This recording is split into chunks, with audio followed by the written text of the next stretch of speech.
Olá, garotada do sexto ano, e vamos hoje para mais uma aula com a professora Sádiva, de Ciências do Centro Educacional Juvenal de Carvalho, do Fundamental 2. E hoje nós iniciaremos a nossa aula com o assunto Impactos das atividades humanas no solo. Observando bem essa imagem, nós temos logo abaixo duas perguntas. Quais foram as causas do desastre que ocorreu em Mariana? Se necessário, faça uma pesquisa sobre o assunto. O acidente foi causado pelo rompimento de uma barragem que continha rejeitos de mineração, como a própria legenda traz logo aqui ao lado. E observando, nós podemos perceber, que essa área foi literalmente destruída pela enxurrada de lama, de rejeitos de minério de ferro, deixando esse ecossistema morto, no caso, Então, nesse período, rompeu-se uma barragem de rejeitos de mineração, a denominada Fundão, controlada pela empresa Samarco Mineração, isso em Minas Gerais.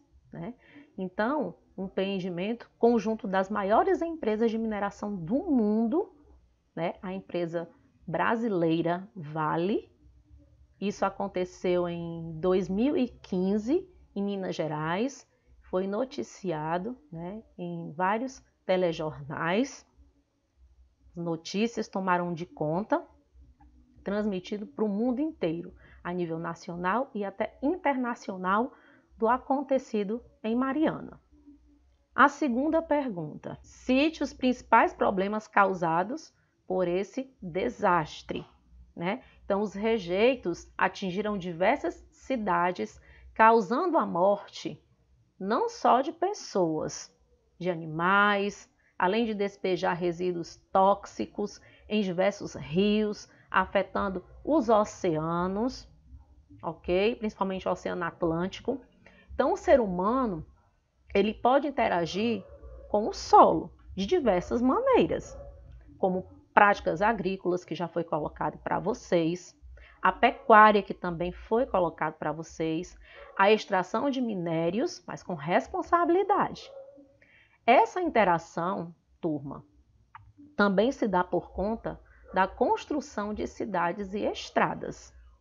Algumas atividades que o ser humano faz no solo podem comprometer a sua estrutura física, diminuir a quantidade de nutrientes, alterar suas características, como porosidade e a permeabilidade. Aqui eu trago para vocês um assunto que não é desconhecido por vocês, educandos.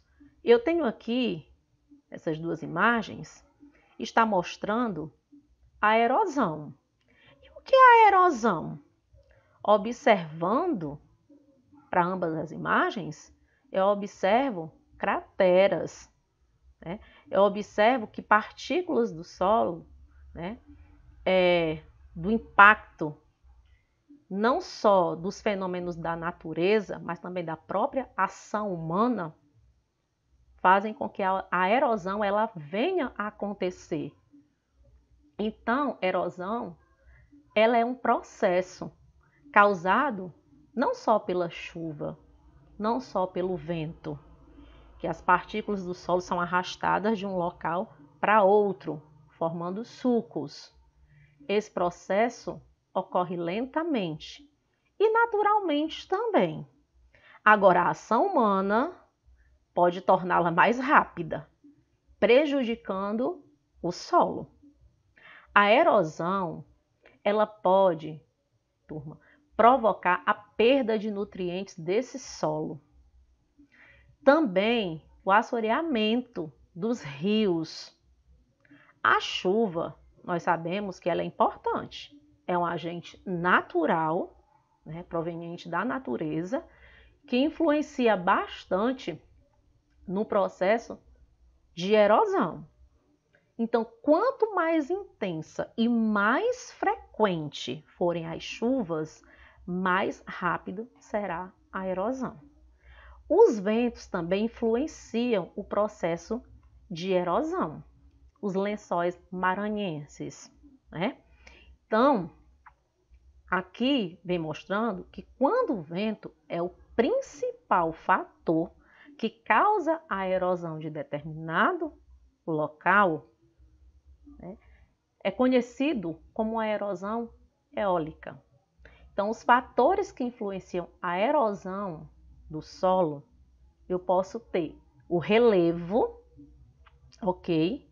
Que são áreas com maior inclinação, são mais suscetíveis, no caso, ao processo de erosão, e a falta da cobertura vegetal, a falta de vegetação. Nós também temos a compactação do solo, o que acontece com o solo quando ele perde a sua porosidade. Aqui, ó.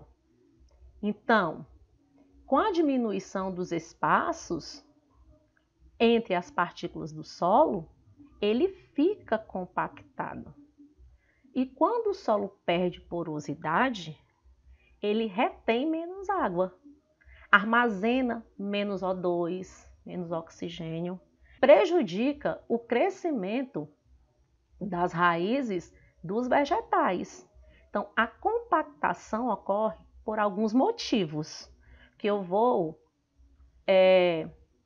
destacar aqui para vocês. Pode ser a utilização de equipamentos agrícolas, que são pesados, ou então o pisoteamento provocado por animais, como aqui mostra nessa imagem. Já nas cidades, a compactação, né, do solo,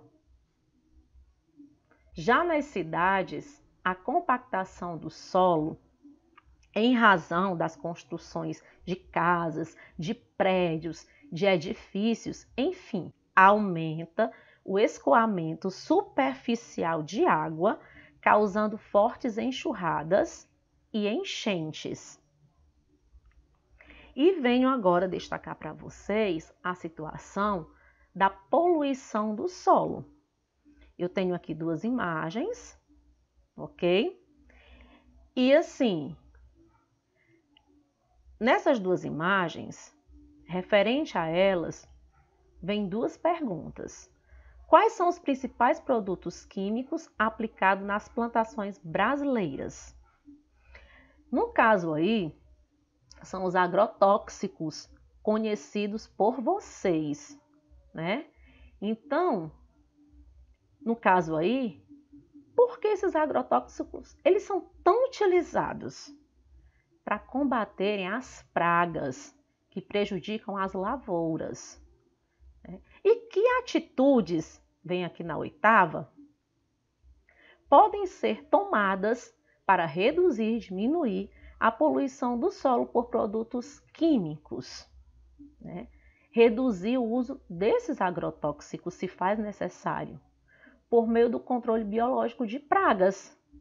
Por exemplo, se eu tenho uma praga de pulgões, então se você criar joaninhas, você irá reduzir a quantidade de pulgões sem usar o agrotóxico, certo?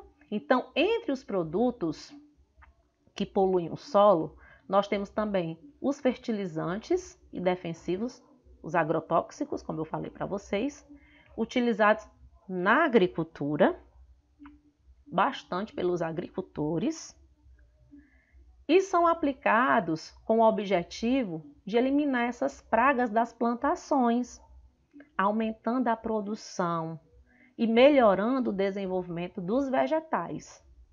Só que essas substâncias, elas são absorvidas pelos seres vivos, né, pelos vegetais que estão ali sendo cultivados, ok?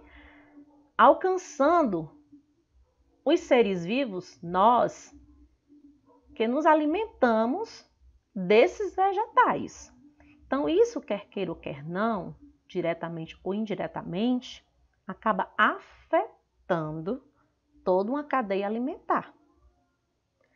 Em razão do crescimento dos grandes centros urbanos, das cidades, houve também um grande consumo de produtos industrializados e um crescimento de resíduos sólidos, ok? Quando esses resíduos eles são produzidos diretamente pelo ser humano, são chamados popularmente de lixo. Então, o descarte indireto desse lixo pode poluir, aliás, pode não, polui o solo, principalmente pelos produtos de decomposição do lixo, o chamado chorume, né? Ah, professora, e o que é o chorume? O chorume, turma, ele é um líquido poluente de cor escura, odor nauseante.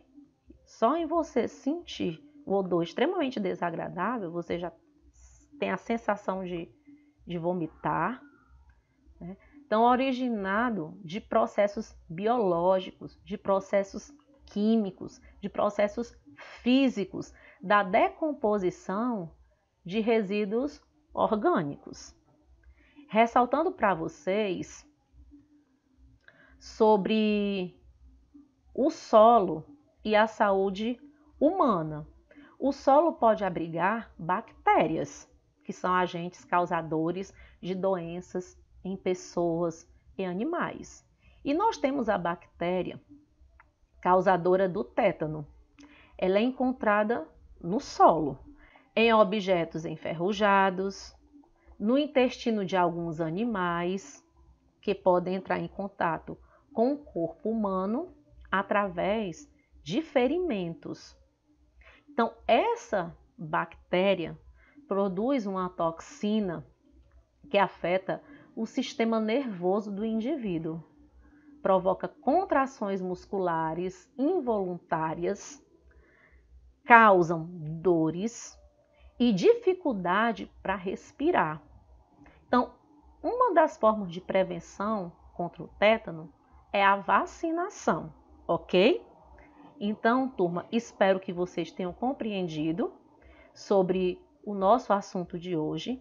Espero ter contribuído para o aprendizado de vocês e vou deixando aqui uma atividade da página 242 e da página 243, no módulo 2.